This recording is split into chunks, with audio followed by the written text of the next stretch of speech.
I learned that racism was more real than I wanted to admit. I learned as a white guy, as a white pastor, as a white Christian, that there are a lot of things I was overlooking that I had not allowed my faith to fully open my eyes to. Matt Miofsky is a United Methodist pastor at The Gathering, which has 4 locations, all very close to Ferguson, Missouri. No justice! No curfew! You must disperse the area immediately. When racial tensions came to a head there in late summer 2014, he was among those who gained a new perspective.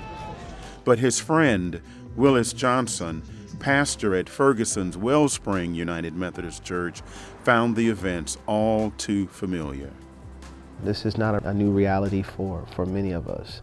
This is just the point in which it has gone viral. But this has been an epidemic in the lives of particular people for far too long. We want to pray for the leaders of this community. The outcry after 18-year-old Michael Brown was fatally shot during an altercation with police was literally heard by those at Wellspring.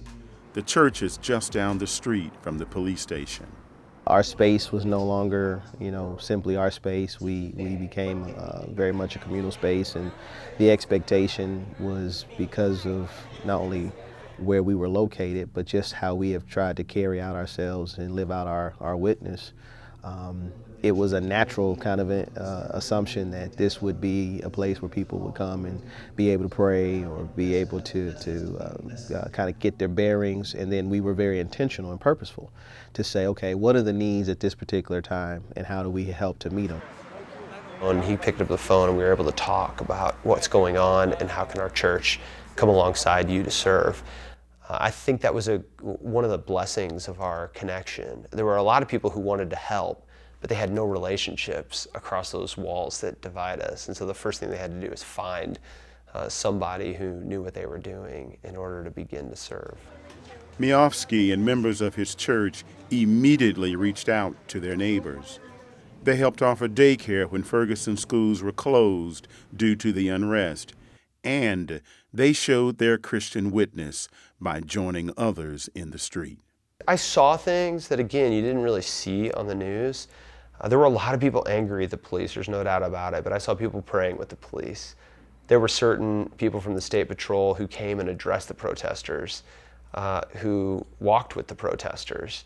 So there were more nuanced conversations and relationships happening even across those lines than what made it on the news. It is very difficult to not just see your hometown, but to see around the corner from you or down the street or your own place of business or your own place of residence immediately being profiled and in such distress. Now the coverage or the optimism and even the question should be, what are we committed to doing going forward?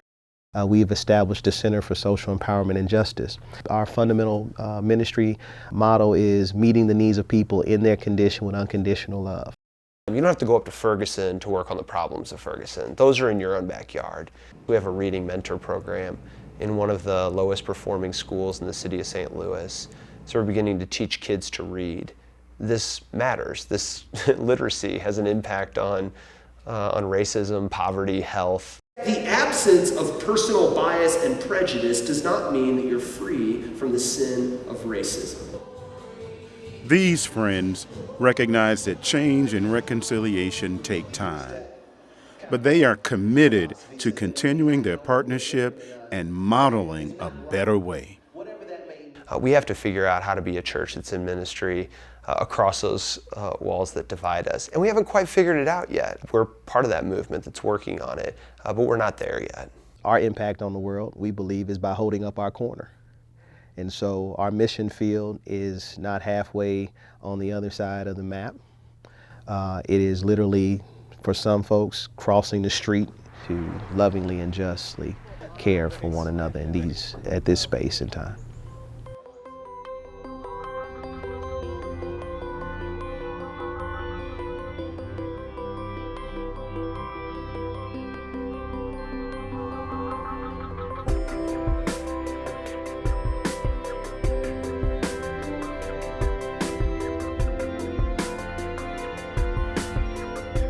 This video was brought to you by the people of the United Methodist Church through World Service donations.